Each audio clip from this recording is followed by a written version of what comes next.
Hallelujah. Mm, mm, mm. Give me the glasses, baby. You know I can't see. I can do it, baby. I can handle it. Oh, this love that just surrounds me. Thank you, Jesus. My daddy, William Earl Hunt, preparing for this special occasion, words to let you know, you audience, to really get to know my dad has been an emotional journey. I was able to reflect on our relationship as father and daughter from age 3. I'm 83 now. When I crawled into his bed on a Saturday morning while my mother was whipping up a good hearty breakfast, the birth of my creative imagination began then. My daddy would say, looking up at the top of the wall, "What do you see?" He would have already told me what he saw. And oh, how many stories were developed on that wall. I really developed so many, I couldn't know if I was telling the truth or was I telling a lie. To keep from getting too emotional and rambling on, I will use the acronym of his name, William Earl Hunt.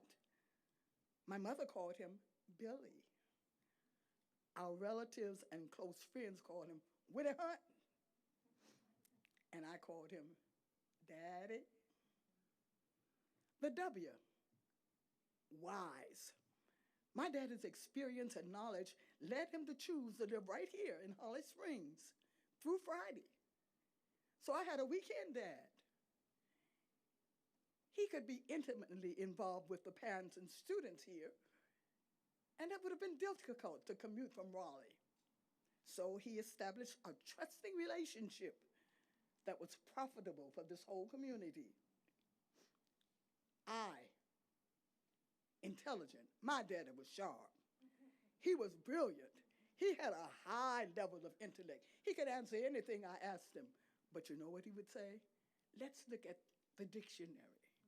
Let's look at the encyclopedia. And oh, how loving he was. He always placed the needs of my mother and me above himself. I cannot ever remember my daddy celebrating a birthday. But he always made sure my mother and I were lavished with birthday gifts and things and other special times. Level-headed. Oh, there were many times he could have said something, but he held it in because outwardly he was kind of easygoing.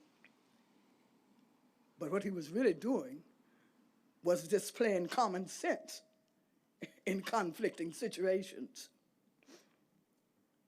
Innovative, thinking about the future of the boys and girls here in Holly Springs School, my daddy organized the Boy Scouts, the FHA. He even had a squad of young people to deliver the newspaper so people would read the newspaper here. He had orations so they would learn how to speak clearly. Ambitious. My daddy never had a vacation. Never had a vacation in the summer. I remember seeing one check stub, $54. What could you do with $54? I'm thankful for the people in Holly Springs where I got good fresh meat and good fresh vegetables every weekend. He worked summers in jobs to provide comforts for our household. And even on the weekend, he worked at a wealthy Jewish family in Raleigh, at Goodman's latest store. He even worked as a yard man, and he was a chef cook in the Goodman household. And then when he was able to get a little more wage, he studied in universities to keep abreast of the progress being made in school curricula and teaching methods. So that took him to places like North Carolina Central University, St. Aug Shore, Hampton Institute, and even to Columbia in New York. And that was a summer I enjoyed because I always went away for vacations. They made sure I went somewhere. But that summer, while he was in New York, he took me to see all of Radio City and all of those things that in New York that you would want to see even today. Did you know he was musical? He could play tunes on that old upright piano. And he had a lovely tenor voice, which he used in the church choir at First Baptist Church. And he was a smooth dancer. Hey, hey. My daddy was ambitious. He was very ambitious, but he was economical. Daddy was careful not to waste money, time, or effort spent. And I heard you already mention his words, do your best. This fitted in every area of his life. And you know, I like clothes and stuff and all of that. And my daddy said, look at those flowers out there. What do you see surrounding those flowers? I said, green, leaves and branches. He said, green, that's right. Green will go with everything, so I'm going to get you a green coat. Economical. He was admirable. These qualities made my daddy admired by the family and the community. And so terms like integrity and humility and honesty and confidence and loyalty, that's my dad. No gossiping in our household. My mom and I had to hear stuff through the grapevine. Religious, aura. Daddy believed and trusted in God. Our Sunday school night ritual, or on the Saturday night ritual, was studying our Sunday school lessons because he prepared to teach the Bible class to the teenage boys. I cannot remember missing Sunday school or morning worship from my childhood through high school. I can't remember it. And wait a minute, children, you know, Grandma, I had another paper in here, so I picked out the wrong one there. Okay. I finally got to the L. Listener. Our house was called the house by the side of the road. All ages came to him with problems, knowing he would listen and give them some helpful advice. Humorous. Daddy was really funny. George already showed you that. And comical. He amused me often with impersonations. That fascinated me. You, understanding. Daddy was sympathetically aware of other people's feelings. He had insight and good judgment. I remember there were weekends he would send different students home with my mother for cosmetic and hygiene care. Now, I got some of his students here who came to spend the weekend. I ain't talking about y'all. But there was some he had to bring for some hygiene care. My mama told me that later on in my life. Never late. Listen, grandchildren, your grandfather, great-grandfather was never late. Dad was a stickler for time. And this has been instilled in me. Be on time. Now, here's the one that really has to do a lot with Holly Springs. Tenacious. My father, William Earl Hurt, adhered closely to his belief that Holly Springs Elementary School should have a 7th and 8th grade beyond the 6th grade. In spite of the mandates from Wake County expressing that poor attendance did not merit adding grades 7 and 8, Daddy didn't give up hope. In fact, he took it upon himself to talk to the parents in the community, expressing the need to send kids to school. He even brought experts from North Carolina State University to work with farmers in ways to improve their farming methods. He even allowed students, and this was a fun thing I thought about, he even allowed students to come and take your reading and your arithmetic and going back home and work in the fields. Now, on the books, the enrollment looked like they had a number that would say, oh, yeah, y'all need a 7th and 8th grade. But if those officials had come from Wake County during the day, they might not have seen that. Because when you finish yours, you could go home and then another group. He actually worked with the community like that. And I wish my God brother, did William Lockley show up here today?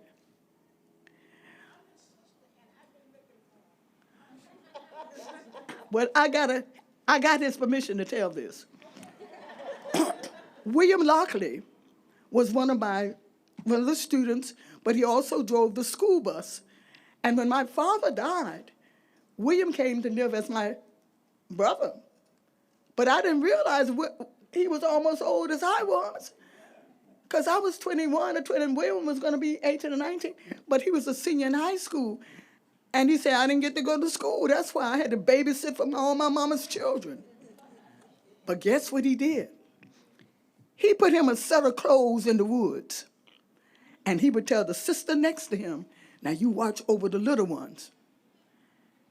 And I'm going to go to school.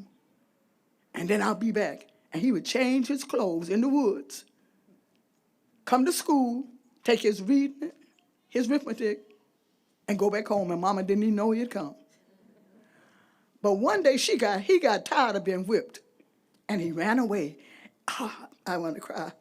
And everybody was looking, where's William? Where's William? You know where he had Jesus? You know where he was? In that old plank building up in the loft, so he could hear his lessons being taught.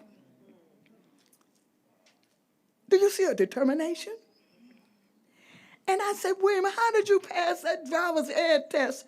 Because you were not reading that well. He drove that bus. He passed it. He finished high school. And he was such a good cook that he cooked his way on the seaboard train, and went all the way to Detroit, making more money than my dad ever made and I would make. And that's how he was a very good example of that, of a student who was just determined, I want to learn. If I had to select famous words, we already said it about my dad, I would say, do your best. Through the years, there have been many students who followed these words. Especially, I like to salute my eye doctor, Dr. Charles Holland, who has passed, and one of my former assistant principal, Dr. Benny Baker, who has passed. But they personally shared with me how my father, William Hunt, inspired and encouraged them. All these traits I've acknowledged from my daddy, come on now, are also applicable to my what? Come on, the students. Not just my daddy, but my what? My mother. Oh, yes, sir. My mother. Oh, yeah. Carol Hunt served with my father when he was principal at Juniper level. And when he came to Holly Springs, she came to work. And, you know, you don't usually have a principal and his wife working together. But even when my father passed, they let my mother serve as the principal until the end of the year. Those traits also I've seen in my older daughter, Carol, my younger daughter, Janice, my 5 grands, and I'm seeing something coming up in the great-grands.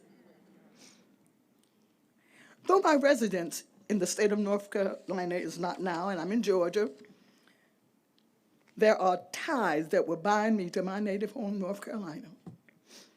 These ties include, and I just saw them, one of my cousins, raise your hand, baby, Lalia, one of my cousins, Yolanda, raise your hand up so they can see. And I mean, these are people who have supported me in every milestone of my life. 2 of my favorite students, raise your hand.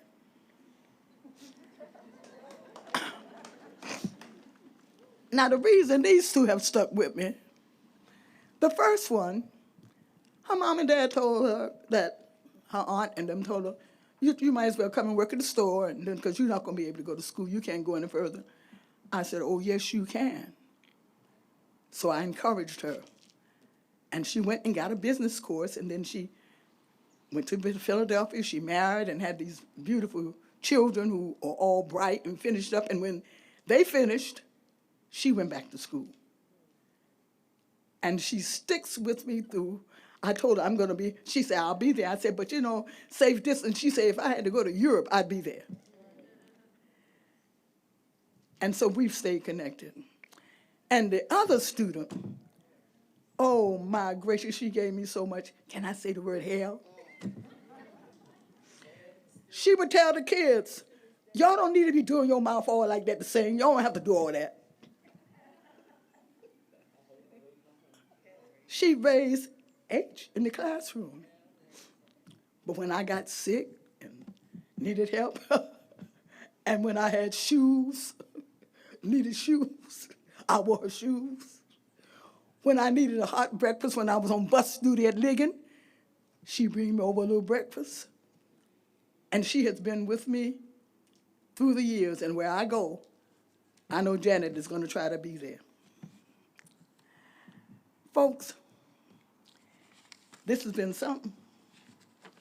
I learned much from listening to others speak about my dad, but nobody will know how it felt that morning, or that evening, really. Really was afternoon, when I came back from the doctor and I said, Daddy, I'm going to have a baby. And at 21, 22, I sat on his lap. And he said, oh, my baby's going to have a baby. And that baby was my daughter Carol here, who was born October the 15th. And my daddy's birthday was October the 20th. And that was just something to think about through the years, that though one was leaving, one was coming in. And that was something I will never forget. But if my daddy were here today, that music part of me got to come out, y'all. You know that. I want all the men in the house. I want you to say, oh, and we got, come on, baby. Hold on. Just do that. Hold on. All the guys. Move it so you can keep the rhythm going. Some of your lower girls do. Hold on, hold on. And when I do this, that means for you to get softer. Fellowship is mighty sweet, helps all kinds of people meet. Keep your hand on the plow. Hold on.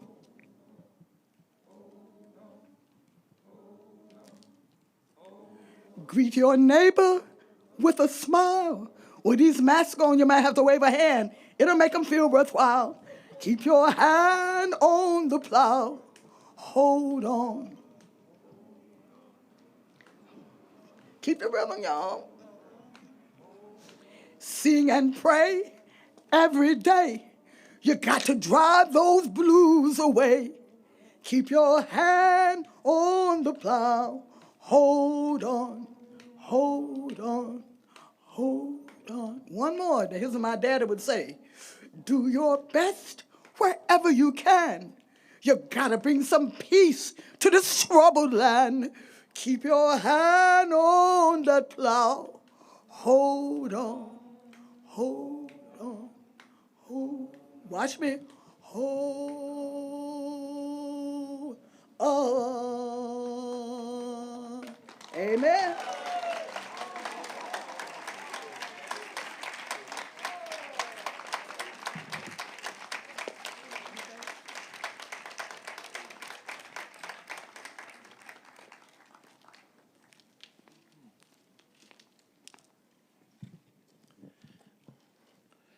Thank you, Ms. Hunt.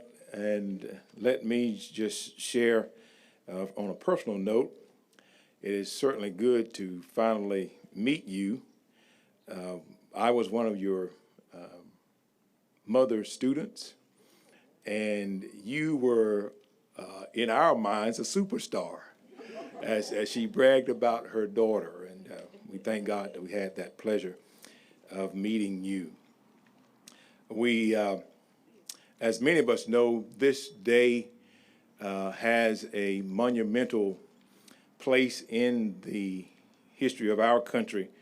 And one of the most vivid memories that I have of Holly Springs is the 22nd of November, 1963, when the teachers came into the classrooms. They all were crying.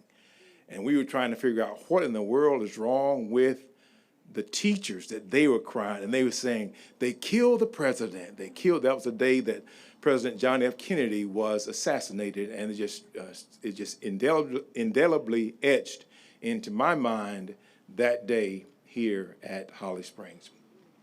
Thank everyone for coming. It is my hope that you have been blessed as I have with our time together, for each program participant, to our keynote speaker, to each of you, to the... I don't know if it's on there, but let me have it. Okay. Hi, we have some educational piece. Mr. Scadone from Middle Creek Elementary School and Miss Angie. We ask that you come at this time, please.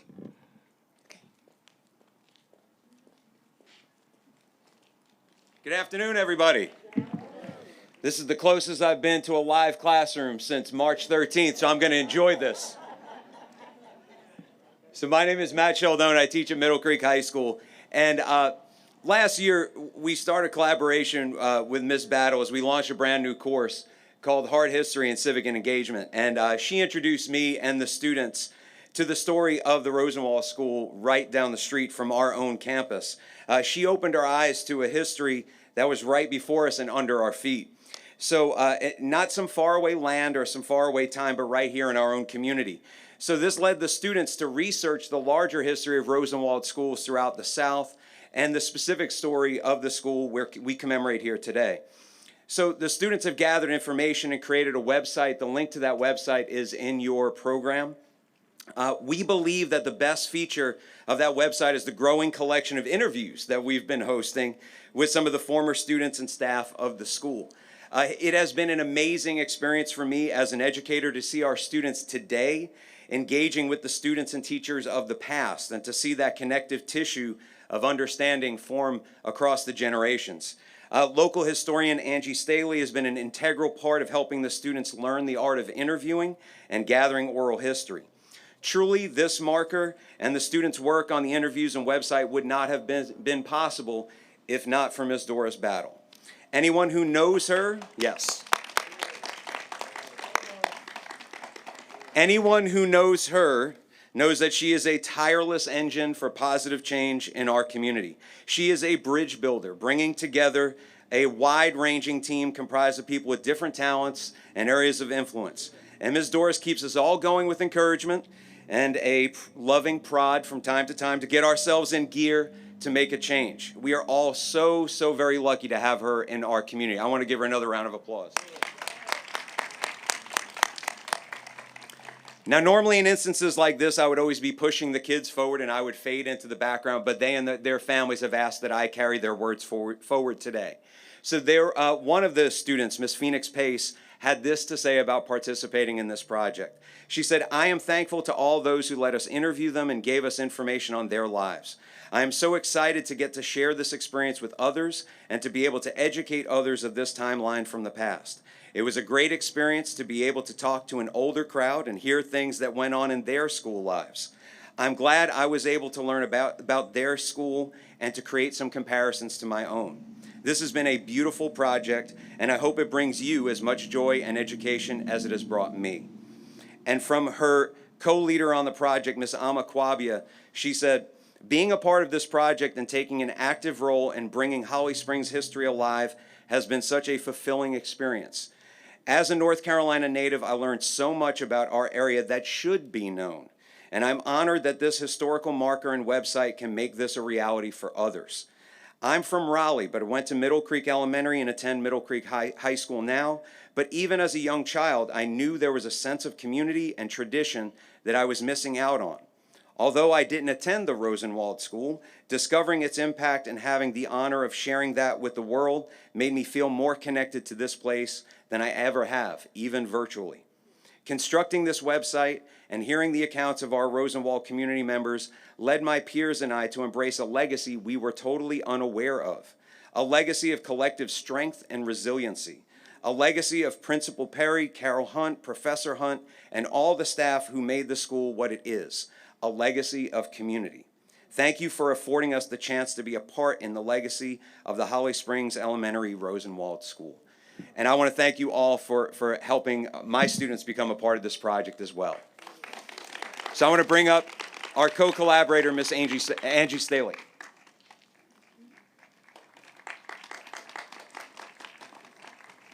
I promise Mr. Sheldon and I did not coordinate our outfits today, but I wish we would have.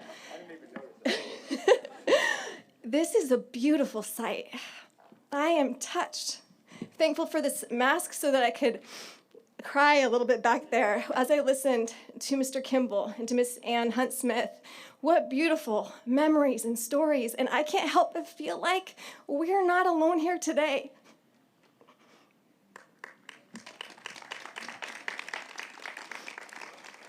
Those who have contributed so much, sacrificed so much, faced opposition beyond anything we can currently imagine, they are with us today.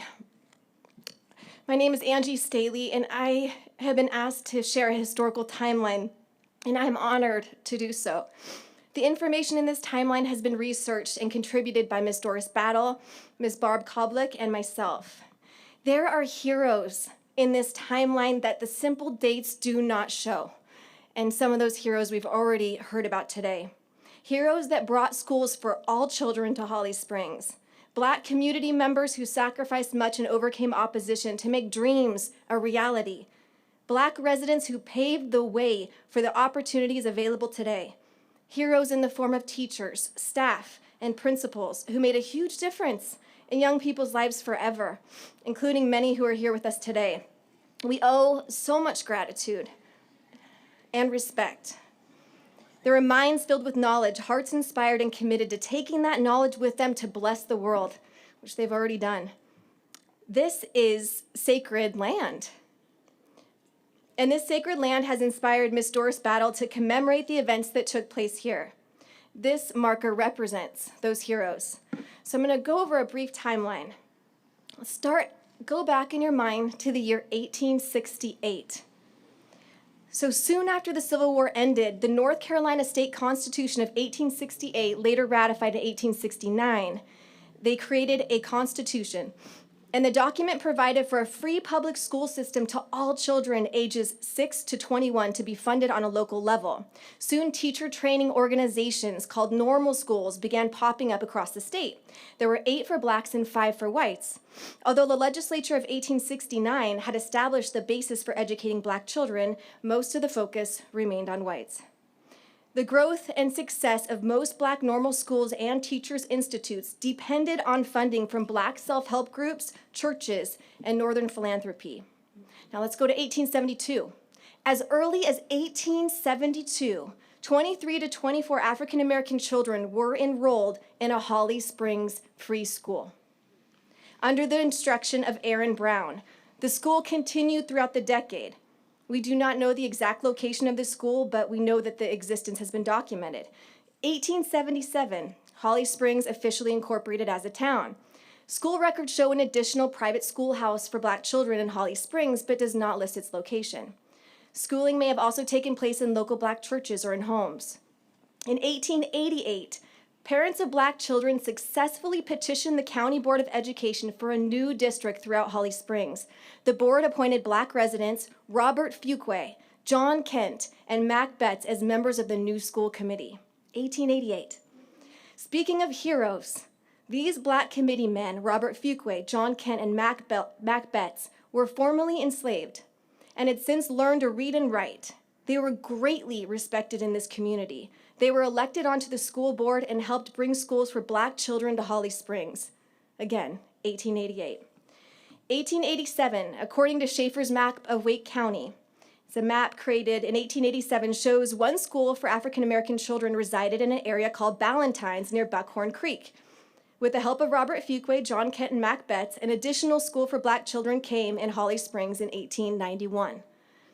See how much everyone had to push. Early 1900s. In the early 1900s, children also reportedly met in the Good Samaritan Masonic Lodge, located on the west side of Highway 55, across from the Christian Church Cemetery. In the W.G. Clements map of 1906, it shows that there were 3 schools for Black children throughout Holly Springs listed on the map. One near Braswell Creek, one near downtown in the town square, and one near Buckhorn Creek toward Harnett County. All of these schools help pave the way for what we're celebrating today. As a side note, there is a rumor, and maybe somebody knows the answer to this who's here today. There is a rumor that there may have been a school on this stretch of land even before the Rosenwald School was built. We've not been able to find record of it. So if you know something, please share. And then that brings us to 1923 to 1924. The Holly Springs Rosenwald School, or referred to as the Plank Building, was built on land purchased from the Earp family. The Rosenwald Foundation, Black community, and public money paid for the building. The majority of funds were raised by the Black community, who worked hard to get the school, and they took great pride in it. The Holly Springs Rosenwald School eventually became part of Wake County school system and began being funded by the county. And then in 1945, beloved Professor W.E. Hunt became principal of the Holly Springs Rosenwald School, having formerly been principal of the Juniper Level Rosenwald School. We have heard of Professor Hunt and Mrs. Hunt's great love for the students today from their daughter. In 1949, Holly Springs Rosenwald School closed. Classes for Black children were held in the Holly Springs First Baptist Church and the Christian Church, while a new school building, Holly Springs Elementary School, was under construction. In 1951, Holly Springs Elementary School for Black children, not to be confused with the current Holly Springs Elementary School, was built beside the Rosenwald School building. Black children began attending Holly Springs Elementary School in 1951. Then in 1959, the original we're getting fancy here. Okay, the original Holly Rosenwald School building remained standing until 1959. It was then demolished to make room for new additions to the Holly Springs Elementary School. And those additions were 5 classrooms, a gymnasium, and a cafeteria, and some others. In 1959, that same year, Professor William Hunt became ill, and of course, as was mentioned, Mrs. Hunt, a revered teacher at the school, took over as principal the remaining of the term. In 1960, Professor William Earl Hunt passed away at St. Agnes Hospital. I should say Principal William Hunt. In 1960, Mr. Raymond Perry became principal until Holly Springs Elementary School was closed. And then in 1970, Holly Springs Elementary School was closed for good, and students went on to attend integrated schools, leaving their much-loved Holly Springs Elementary. The influence of these schools, from the first school for Black children in Holly Springs in 1872 to the Rosenwald School and the Holly Springs Elementary School, is what brings us all here today. More importantly, it is the life-changing impact of these heroes who made the dreams of these schools a reality for the Black community in Holly Springs. May their contributions never be forgotten. Thank you.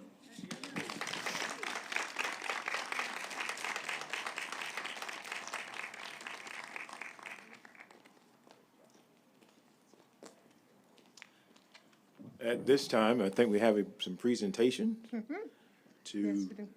some very special people this afternoon. If you will. Thank you so much. Oh, thank you so much. My heart is overjoyed. Can you bring those flowers, Earl? Can you all bring the flowers up? Yes. Sister Thomas, Florence Thomas, bought some flowers. She's on the committee for Sister Ann Hunt. Thank you.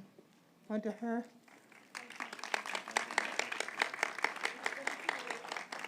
Two of the staff members that's still living in Holly Springs, Sister Carrie Dennis. Is her daughter here? Can you come up, please?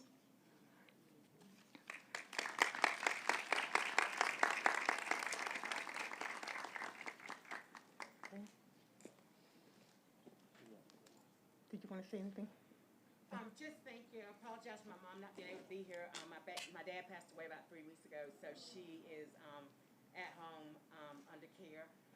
I'd just like to say one plug, even as we're talking, I have memories of being here. I was a Head Start child here, and I remember us having school here and came back and did my student teaching experience. So please don't forget Head Start. Head Start's 55 years old this year. I continue to still work with them. But a lot of our African-American children went to this school, and that was our first base of our early learning experiences. So thank y'all. Also, Miss Mary Esther Council, Harris Council, McNeil, is she here? Is her daughter here? We will give them to her. And we cannot end the program without thanking Sister Cora Lassiter and Miss Handclap, please. Yeah, and Miss Christine Norris. They gave us a lot of pictures and history that would have been lost. So we thank them so very much, and so many others also. And we want to recognize that Nancy Hinton, Paris Womble's wife, is here. Wave your hand, Nancy. And his daughter. And again, we thank you. Yes, please go ahead. Would you please acknowledge Miss Sue Bryant, Mrs. Mims raised her. Oh, okay. Miss Sue Bryant. You remember Mrs. Mims, our teacher? Her daughter. Yes, yes.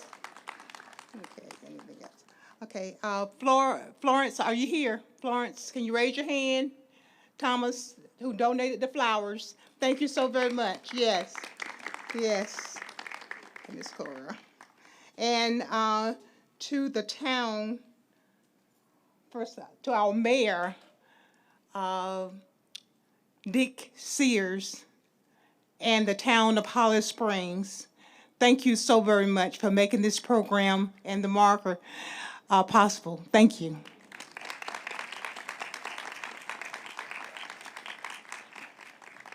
We do appreciate each of you, including this event in your Sunday afternoon. And it is my prayer as we leave here that we leave with a greater sense of the significance of this school, this ground, for the community at large. After the benediction, we will have the unveiling of the marker by the Hunt family. Let's look to God. Father, thank you for all your blessings, your continued ministry to us and through us.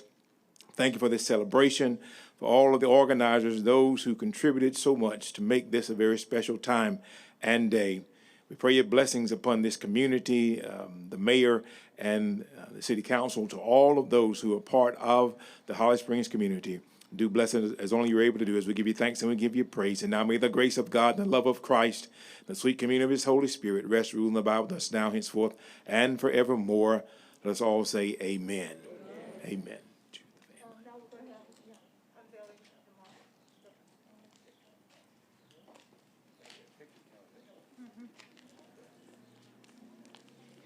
We will now have unveiling of the marker by the Hunt family.